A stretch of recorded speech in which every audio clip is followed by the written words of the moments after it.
Today is the 5th day of February 2015, and we are continuing our series on Savitri with Dr. Alok Pandey.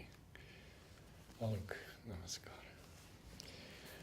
Mother told Udar, Savitri is a mantra for the transformation of the world. Where do we begin? Actually, this is where we had stopped. Yeah. The transformation begins with release from ignorance. Yes. Yes. I think that's the first fundamental step. Because if we remain stuck in the mud of ignorance, then it remains like an idle dream. So it's very interesting. Last time we read these two cantos in book 1. And then suddenly we see this shift. The first two cantos prepare background. Very interesting shift. Very interesting shift. And in between that shift, the secret knowledge. Yes, the secret knowledge. So the shift is actually there is a, in book 8 we see only canto 3. Mm-hmm. So it continues with book 1, canto 1, canto 2. It's almost like the logical continuation. The day Savitri wakes up and then she goes to the forest where Satyavan dies. Death in the forest. But then the rest up till that point is like a flashback. So what led to Savitri's coming? 2-3 things which are very interesting, which I find. One, when we speak about avatars, the coming of the divine descents, almost invariably, at least in Indian tradition where avatars are so much talked about, we speak of avatars of Vishnu and they are primarily the masculine aspect of the divine. Yes. But there have been avatars which have represented the aspects of the Divine Mother. They are known. But for some reason they have been in the background. For instance, Draupadi. Draupadi is known to be an avatar of Kali, Helen of Troy. Sri Aurobindo speaks of that. And when Helen suddenly says, it is good that the whole Troy is destroyed, it's very powerful, it's not a human speech at all. It's a speech of something divine. But they have never been made prominent. And for the first time we see Sri Aurobindo bringing that to the forefront. And whenever the feminine avatars have come, they have brought very, very revolutionary changes. We know, many past lives of the mother. Yes. And it's a very healthy, welcome and a happy change that Sri Aurobindo brings out the feminine aspect as the avatar. The second thing which is very interesting is that there is a foreground and a background to the avatars coming. There is a field of preparation, a work which has to be done. So we see before Christ comes, there is, a proclamation about Christ coming and a kind of preparation that takes place. This preparation is at a twofold level, one a positive one, second a negative one, where people feel oppressed more and more, and they wait for the advent. And there is also a positive one where there is prophecy, that someone is going to come who will be like a redeemer. We see it in the story of Krishna, we see it in the story of Rama. And John the Baptist. John the Baptist, that's it. That's what I was referring to. Exactly. And now with Savitri, Sri Aurobindo starts with that very powerful line. A world's desire compelled her mortal birth. So, it's a very powerful line. That the anguish and the aspiration of a world. We have a similar story in Ramayana where Sita is born because of the anguish of the sages and the seers. And all their anguish and pain and desire for something greater and higher and nobler and purer is kept in the earth in the form of their blood because they have been killed by Ravana. And it is King Janaka who finds that pot full of blood which has transformed itself into a lady, into a girl, a baby girl. So it's a very symbolic story. Obviously, it's not a physical event. So we see something very similar, that a world's desire compelled her mortal birth. So in one line he summarizes. And then what follows is a long journey of Ashupati, and Ashupati is the forerunner who comes to prepare for her descent. After all, if the spaces are not ready, how will the work go on? And it's interesting that there's just one line about One line, very powerful. You know, some of the lines of Sri Aurobindo are so power packed, they conjure a whole world of meaning. And this is one of those lines, a world's desire. It seems that everything that human beings have experienced, every anguish, every pain, every breath, which is a breath of life and a breath of death, every pang of nature, all nature dumbly calls to her alone. Yeah.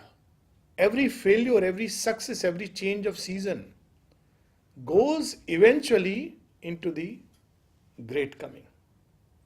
The world's desires, unqualified. Yeah. So it's something very powerful, very wonderful. But she will come. Where is the field? And that's where we see in Mother and Sri Aurobindo's own life that how Sri Aurobindo actually prepared the field for the mother's coming. Yes. And at one level, of course, mother's yoga was a very silent yoga. Very few people knew about it. Theo knew, and his wife knew, and some people in her immediate vicinity. But Sri Aurobindo's yoga, obviously, partly the Indian sensitivity, and they were aware. And then when he withdrew to Pondicherry, that something special is happening. But two things which strike us. One, you see why the feminine aspect of the divine, when they come as avatars, why they are not in the forefront. So in one of the places, the mother says, "Let me remain in the background, let them worship thee to their heart's content." Because they work, they give themselves to the work. And the second thing which strikes is when Sri Aurobindo prepares the field through the Arya, through the small group of disciples, and of course those famous letters, the mother, the very first letter, which was written basically as a message, that book, the mother. To a devotee. No, the first letter was just a message on 21st February 1927. So soon after the mother was established as in the forefront of the ashram as to who she is. And then 2, 3, 4 are written to, 2, 3, 4, 5 are written to, in fact 3, 4, 5 are written to Punam Chand, a devotee. And the second also partly was written to Punam Chand, but it was enlarged. And 6 is a standalone. Some say that it was written in response to T.V. Kapali Shastri, but nevertheless a standalone. So if he wouldn't have established the mother in the forefront, things would have been perhaps different. But this is where we see the yoga of Ashupati, which very often we draw a parallel with Sri Aurobindo's yoga. That the yoga ends with the coming of the Divine Mother and accepting the burden. Yes. So, she enters into a mortal birth, takes that mortal atmosphere, the mortal breath, and then she begins to work in a field in which Sri Aurobindo and the mother are preparing. Sri Aurobindo primarily prepares the field and the mother comes to fulfill it. That's why we see that the whole descent and subsequent to the supramental descent, the whole journey. And Sri Aurobindo primarily, he had the same realization, but it was the mother who had to fulfill it. And that's why Sri Aurobindo says before leaving, you will have to fulfill our yoga of transformation. Yes. So she comes to fulfill. And that's what we see in Savitri, that the yoga of Ashupati is like a great preparation, a glimpse and a preparation of humanity, and an invocation for her coming. And the first step to this yoga is release from ignorance. I think it's the first fundamental step.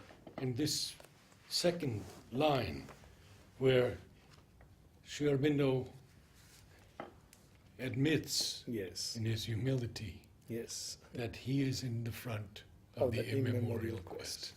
So he has to represent within himself the ascending and the descending truths. Yes. and they have toiled for ages for this day.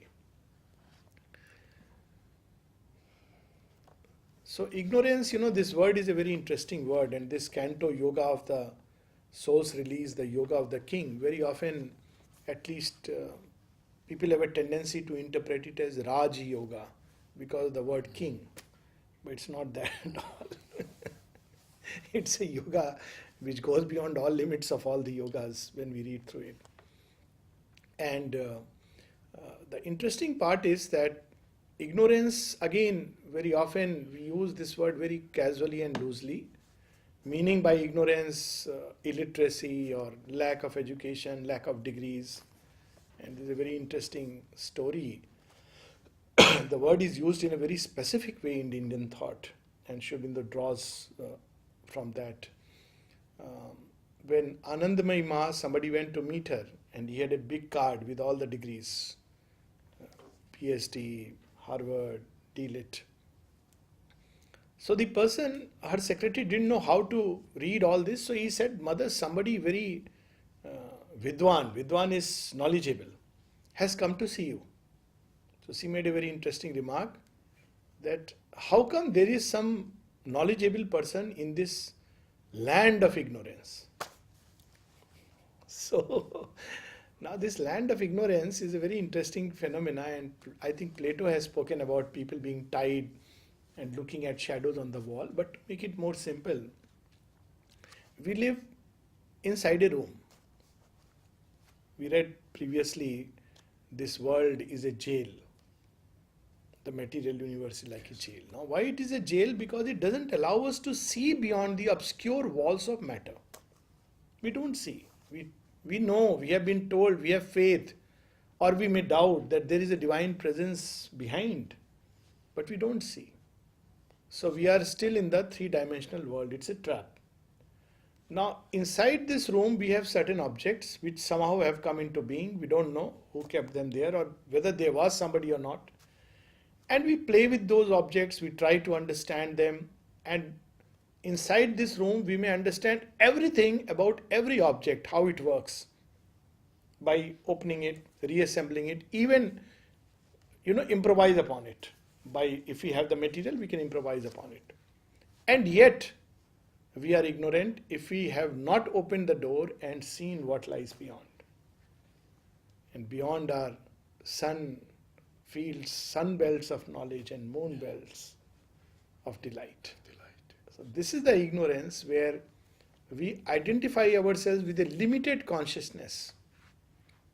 And that limited consciousness is the consciousness of our mind, vital, and the body. So when we are identified with it, we are in a state of ignorance.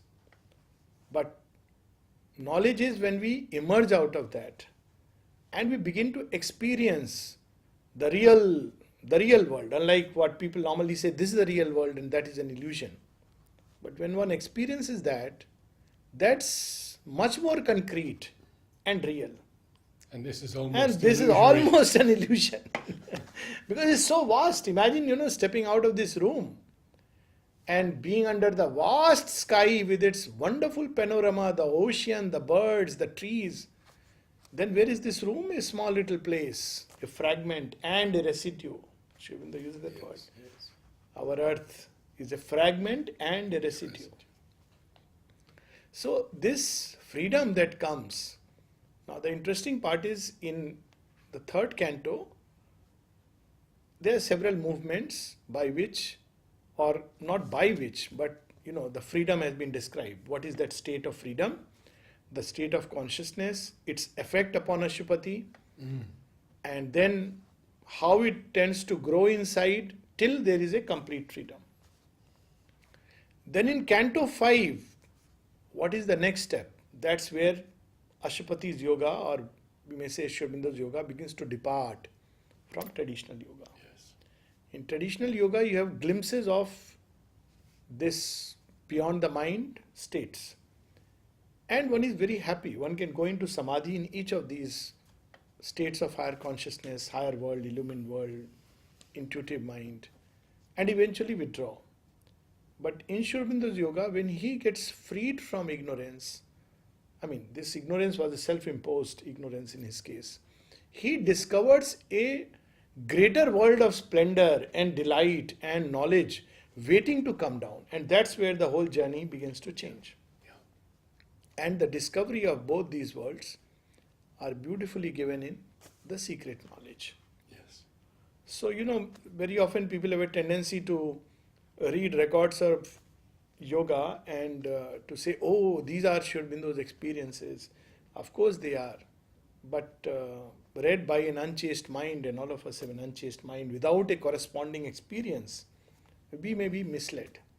Whereas when we read Savitri, he has not only packed those experiences with a amazing, mantric power, it also helps us to come out into that state. So, the very fact that we read this canto, it helps us to come out of a mental prison, because suddenly he gives us a glimpse of what lies beyond.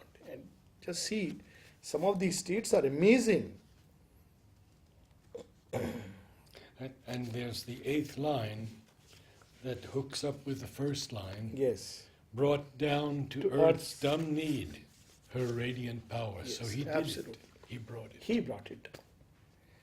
And then, how he brought it down, all that is, paying here God's debt to earth and man. So he comes to pay the debt. And we'll read about that debt in Canto 4, Yes. a mutual debt. So when earth comes, it's already, she has accepted the challenge and of the transformation. So the divine knows it, acknowledges it, and comes time to time to pay back that debt, so that it can evolve into a greater vision and glory. Then, of course, on page 23, we have a beautiful description of the psychic being, when he talks about this bodily appearance is not all. Yes. So, just as, Ashupati, the king, is a mask, translucent mask, but what hides behind Ashupati is the glory of the infinite. So too, now here, Sri Aurobindo is bringing a very deep Vedantic truth. So too, we are all masks, and hidden in us is a seed of that glory. And that seed is the psychic being. When Mother was asked, Mother, are you God?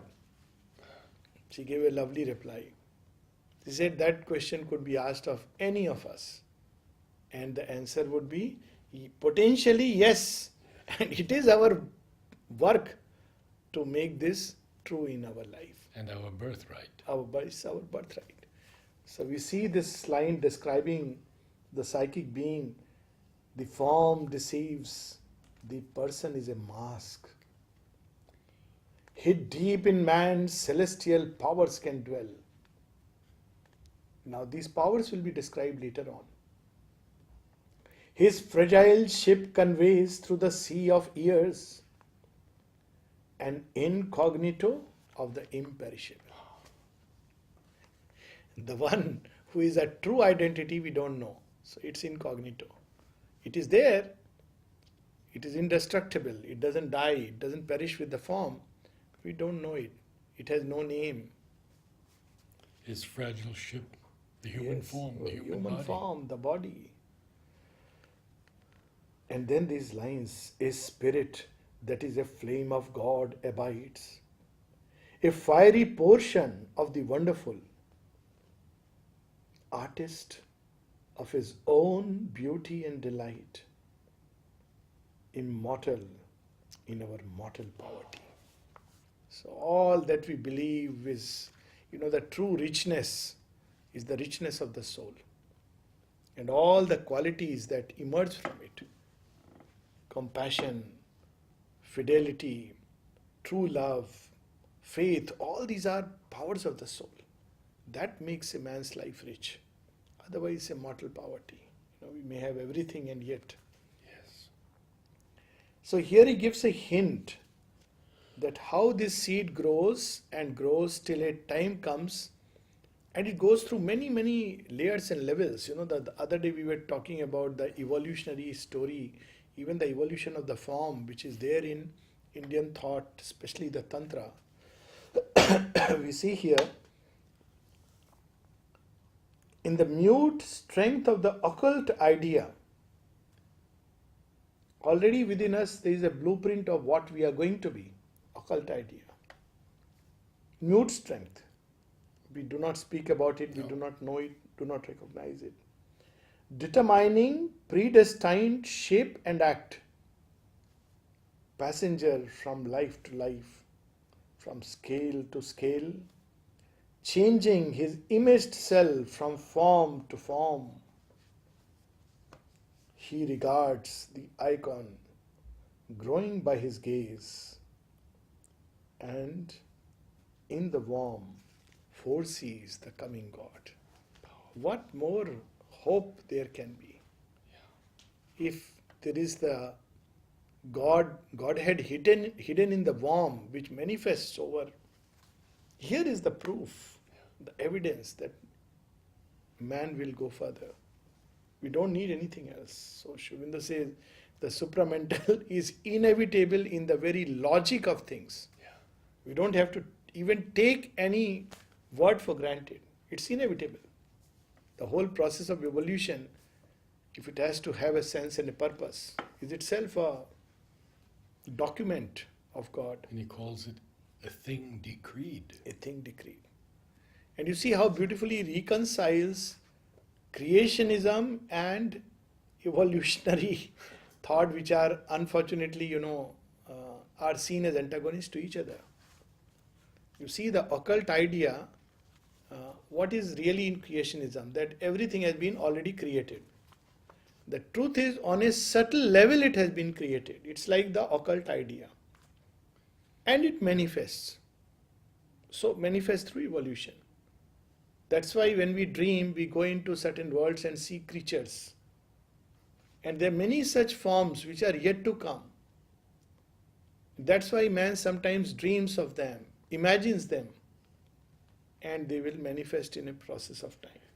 And what would you say of the idea of predestination? Yes.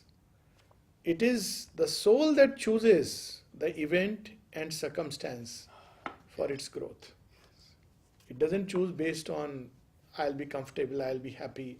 Well, it will be happy and comfortable, but in a different way, not just with physical comforts, but when it finds the Divine Mother's lap, it will be happy and comfortable. So it chooses that path which will lead it towards that, like a river rushing towards the sea. So predestined act. We think this circumstance, that circumstance. But as he says, Ananke is one's own decree. We decide, we choose, but not this we, which we regard as ourselves, but something much deeper. So, and then of course this journey continues, and where does it end? With a complete identification of the divine. And that's why we see on the next page, in the creature, the unveiled creatrix works. Even now she works. Next page, page 24. Even now she works, but she works in a veiled way. She works through the lower nature. And so the lower nature invariably distorts the promptings from within. The divine will gets deviated into various forms of desire. The energy is lost and wasted. The mother said so many times that so many times I have given you the energy for progress, for transformation, for healing, but invariably man wastes it. And she's taken pain away and suffering away, and we allow it to come back. We call it back. She even talks about when somebody was in a state of possession and how she drove away that seed of vanity. Yes. But the person suddenly felt that he is nobody and nothing. One wants to be special and extraordinary. And that's why one called back the madness. So she says it's not that one cannot drive away, but man is open so readily. The first thing that man does with his freedom, not freedom, independence, the Mother makes a distinction between the two, is to make a pact with the forces of the vital world. This is how she describes in the agenda. Man was given this independence to choose, but he invariably makes a pact with the vital worlds. and opens the door to his disaster. That's why we have a long, dim preparation, which is described later. But right now, in the creature, the unveiled creatrix works. Her face is seen through his face, her eyes through his eyes. Her being is his through a vast identity. Then is revealed in man the overt divine. This is our work. As he says, the work of works. This is the divine life. To live divinely, to think divinely, to act divinely, to feel divinely. Right now we live within the human frame, or maybe the human animal frame. And then look at this, showing those two sides, the Vedantic and the Tantra side, the static and the dynamic side. A static oneness and dynamic power descend in him. The integral Godheads seals his soul and body take that splendid stamp. Sri Aurobindo describes peace is the sign of the divine presence. That is the static side. And Ananda, the sign of the Divine Mother's play. So beautifully.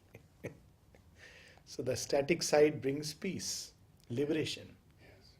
And the dynamic side brings Ananda and new creation. So we have Sri Aurobindo and the mother and the touch, and then he describes what a long preparation human life is, and then he connects it in a beautiful way until at last is reached the giant point. So we go through several layers of evolutionary degrees until we reach that point through which his glory shines, for whom we were made. Look at this line, the giant point. How can a point be gigantic? Now, this is the beauty of the divine mathematics. The psychic is no bigger than the thumb of man. Yes. And yet, it alone has the capacity to put us in touch with the universal being who dwells in all. Shouldn't that another place in Secret Knowledge also describes it as a fathomless point. Yes. It's a point. So we narrow, enter into it, and we touch it. But when we touch it, amazingly we become aware of the same point in this whole creation. And on one of Champaglal's birthdays, Yes. he sent him this message, which is so beautiful. A veil behind the heart, a lid over Above the the mind. Keep us from the divine. Love and devotion rend the veil, and in the quietude of the mind, the lid thins and vanishes. That's it. That's what is being described. And we break into the infinity of God. So this is freedom from ignorance. Yes. Limitation is ignorance. Even a limited idea of the divine, conception of the divine, ideals, various walls and fragments through which we cut off the utter unity of that, is ignorance. We may reach a very high state, but as long as there are divisions, we are still in ignorance. It's a different thing that whether we are in a smaller room or a bigger room, but say ignorance all the same. So, across our nature's borderline we escape into supernature's arc of living light. Look at this line, living light. It's a splendid line. This now was witnessed in that sun of force. So here we see, and of course the meaning of the word Ashapati comes prominently now. Ashapati is the lord of tapasya, and Ashwa literally is force. He is a tapasvi. So tapasvis, they use a tremendous will, and by that will they ascend to greater and greater degrees of consciousness.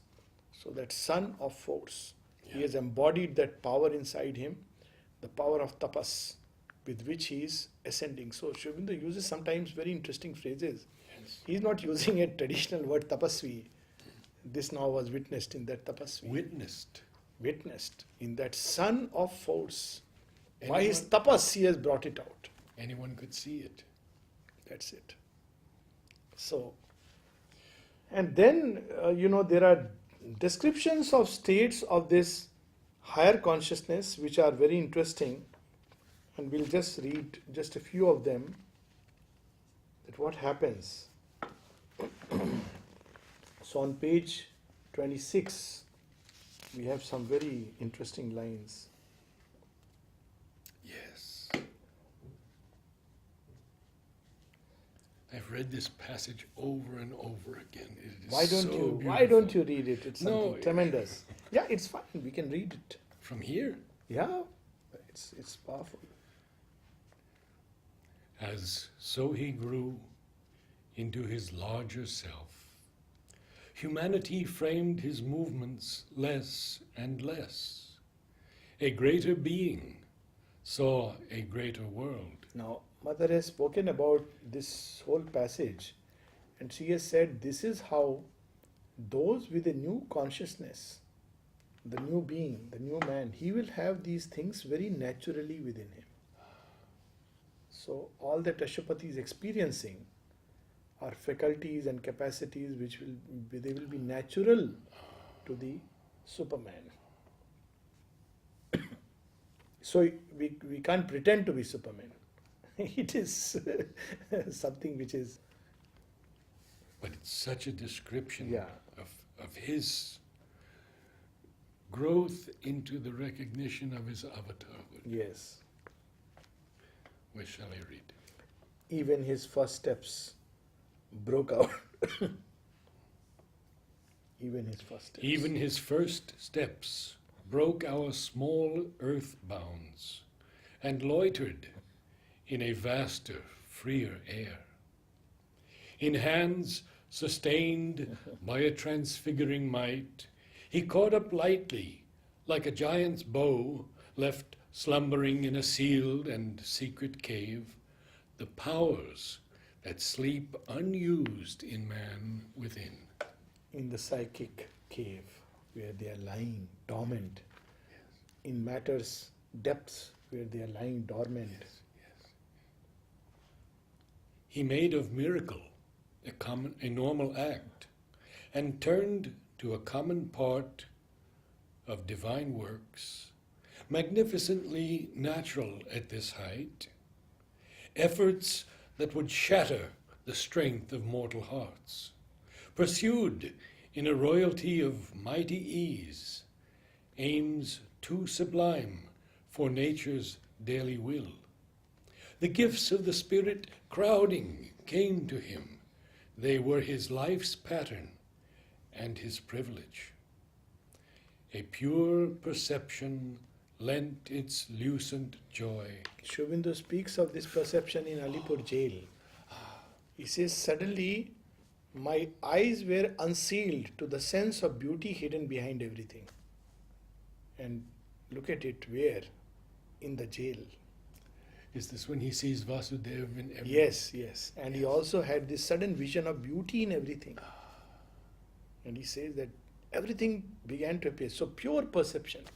Our perception is distorted. We see the mass and we react. And it's a lucent joy. Lucent joy. Its intimate vision waited not to think.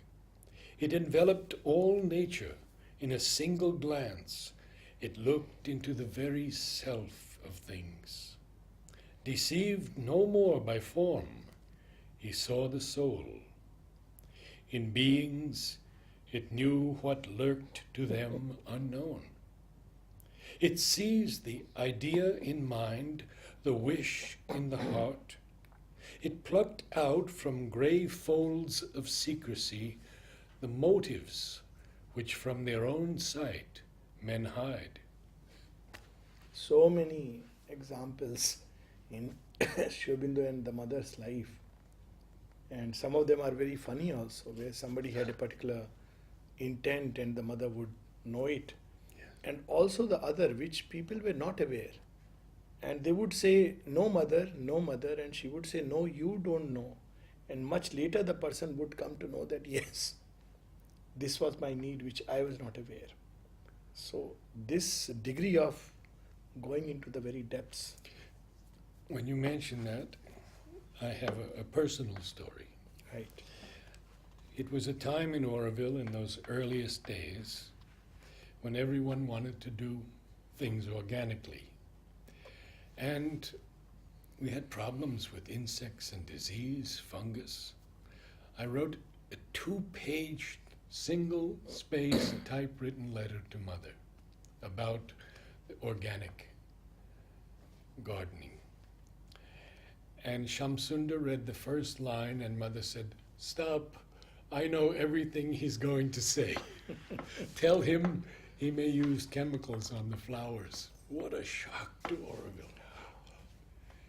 And she completely changed my understanding of this life, that one does what is needed to do for the health of the earth, as you might have to take certain medicines and drugs Absolutely. to keep the body going.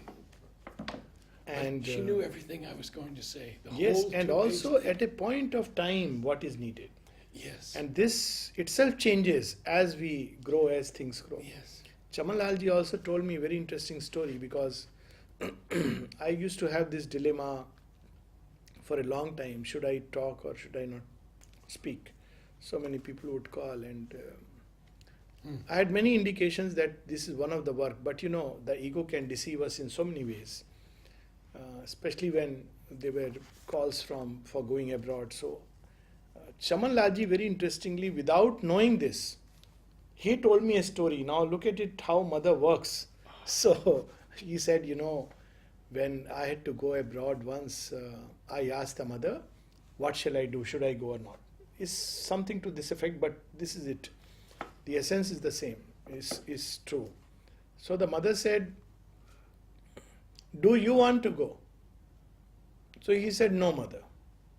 I will go if you want me to go. So the Mother wrote back, are you sure? Now, you know, then he says, I looked very carefully inside me and I said, Mother, with whatever consciousness I can see inside myself, I don't see that I have an ambition to go. I mean, I cannot see, but you know best. Then, of course, he sanctioned. He said, yes, you go, you should go. It's a work to be done. But look how she could see deep inside, even things which are lurking somewhere like traces, and finish them off and then give the work. So, human nature is like that. Yes. Ignorance is like that.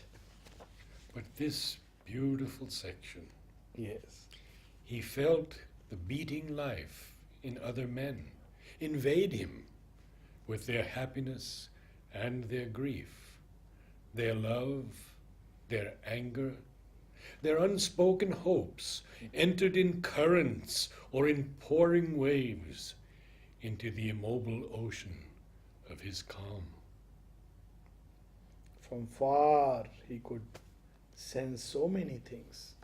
And the stories of Sri Aurobindo's interventions, Yes. much far away. Yes. Some stories which are amazing. Even a servant boy who suddenly sees Sri Aurobindo come to him because the owners who were devotees had gone away, and they were a bit worried, you know, in our absence, if everything will be safe. And the servant, suddenly, you see, sometimes we have a very strange way of judging people. But look, his opening, he says, why are you worried? You have Babaji here, so you should not be worried. So, he will take care of the house. Only I think people who have not gone through this mental education are psychically open. And that is the real value. So he goes, and when he comes back, when they come back, they asked, everything is okay? He said, yes, and Babaji came and he asked me if everything is fine. He even sat on the bed and inquired and then went away. So you see how the divine takes care and can far and near loses its meaning when we enter into that fourth dimension altogether. Time and space collapse and change there. And Mother speaks of her body Yes. feeling the Yes. pain here in New York City. Yes. The hemorrhage, Yes. people doing something, so many things Yes. in it. Life is a very different life altogether. We are closed in a thick box and we feel ourselves free. That's the irony. I want to ask you after about these two lines. Yes. He heard the inspired sound of his own thoughts, re-echoed in the vault of other minds. Is there a place where he speaks of Churchill? Not only that, Sri Aurobindo used to, as we know now, would listen to the speech and he would say that, look, here he received the inspirations very well.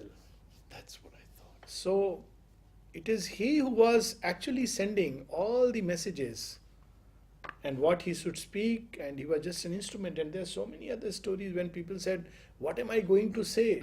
You don't have to say anything. Udar recounts such a story. Yes. You don't say anything. You just be open to me. I will speak through you. So, of course, Churchill's story is a very famous one. He himself felt a hand of God, Yes. not knowing from where and why. And the other part of that story is that the divine does not pick up instruments based on moral judgment of things, but on receptivity, on the substance, on something else which is not connected to our surface natures. I mean, Churchill was far from being a moralist, Yes. and yet he was a chosen instrument. Aurobindo Basu once showed me a letter from Mother. He had written to Mother and he said, Mother, it seems that more and more Sri Aurobindo is speaking through me, and they are his words. And Mother wrote back, the more you unite with him, Yes. the more he will speak through you. Yes, that's it. And the best way to unite is through love. She says, who can understand Sri Aurobindo? Yes. So I think we'll stop with 3-4 lines which finish this movement. His inner self grew near to others' selves. You see, this brings true compassion. At one point, somebody who was very keen to take up Sri Aurobindo's yoga, and Sri Aurobindo kept refusing. So the disciple asked, I forget whether it was Champaklalji or someone else, asked Sri Aurobindo, why are you refusing him? It's in evening talks. He is so keen. He wants. So Sri Aurobindo says, it is out of compassion that I am refusing it. He will break down if he takes up this yoga. So you see, even Chitranjan Das, he said no, who had fought for him. He wanted the yoga. He said, no, this yoga is not for you. But wherever you are, you can call me and I'll help you. But because, and he asked why, he said, you will break down. Your body will not be able to take it. So, what is that divine vision which is able to understand the entire history, geography and chemistry and physics of this earth from a spiritual and occult perspective, and bore a kinship's weight, a common tie, yet stood untouched, king of itself alone. So I think we'll just take a little break here.